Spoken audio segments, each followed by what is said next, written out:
Okay, if you've been checking out any of my reviews, I do them on pistols, rifles, and shotguns. Some of them are in-house. Sometimes I get to go to the range.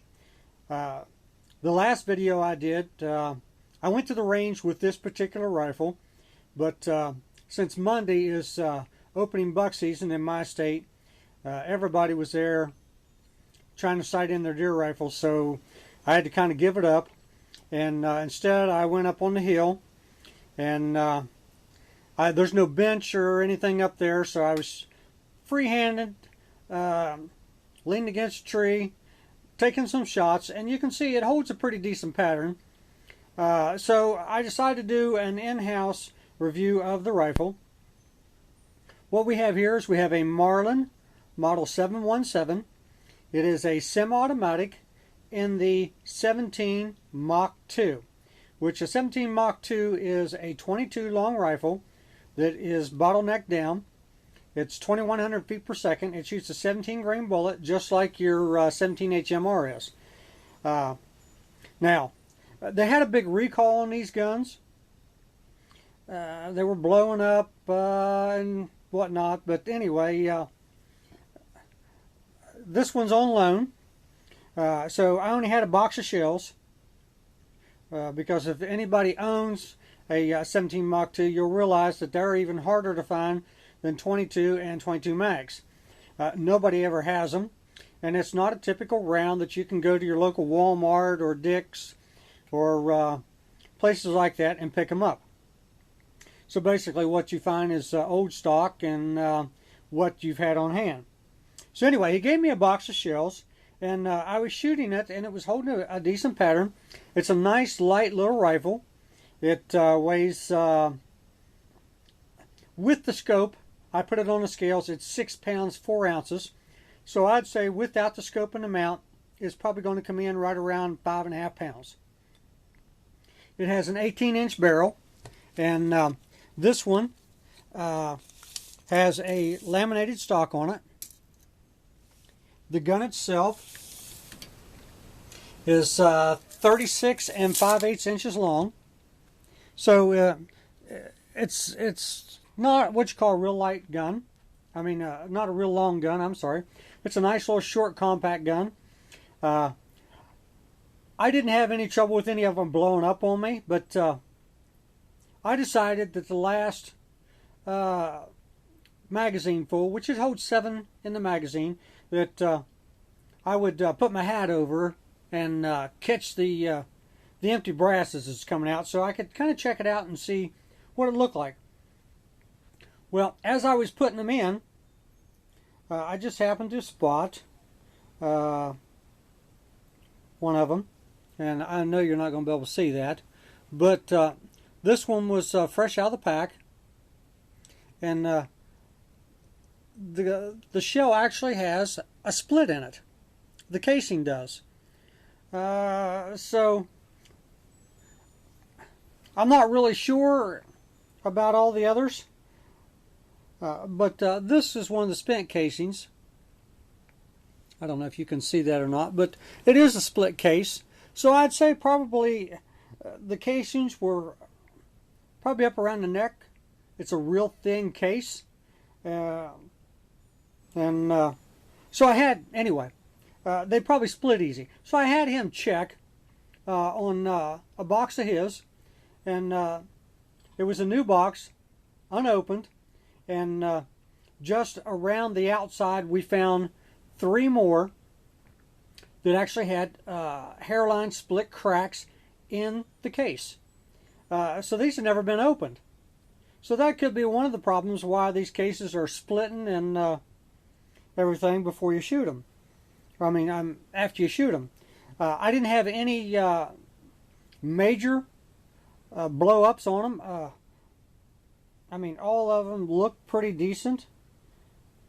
So, and like I said, I didn't have any problems with the gun. It cycled really nice. He has a Redfield 3x9 wide view scope on it. It's one of the scopes from the early 70s. And let's get with the gun itself. and we're going to look at it. Like I said, it's the Marlin 717. It has an 18-inch barrel. It does come with iron sights, and it has your bolt. You have open and closed, so that if you open it up, you can see there's nothing in it, but it automatically goes up and holds the bolt open. And then if you want the bolt to close after you put your magazine in, it's just a small lever here. You put the magazine in, and then you just put your thumb on it here, pull down, and it automatically closes. Like I said, it's got a nice little laminated stock. It is plastic down here, so not really sure how well that's going to hold up. The back of it, the way it's designed, is almost like your the Marlin camp rifles that come in. I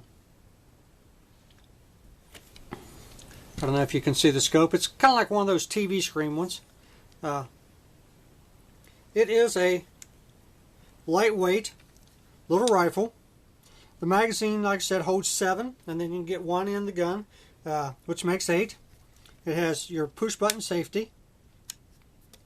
Now, I don't know if the laminated stock is going to add a little weight to it, but I got online, and you can't find parts or anything for these guns. Maybe if I go to Munich's or something, you could do it, because I wanted to look and see about you know, the scope. I mean the stocks, to see how much it was.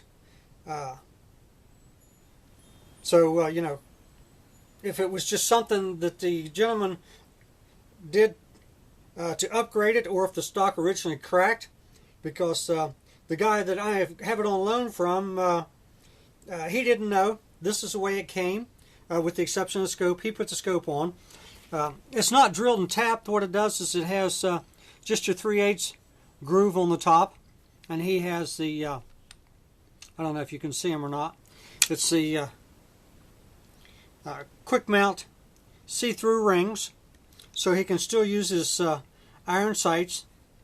Like I said, it is a really nice gun. They are super fast,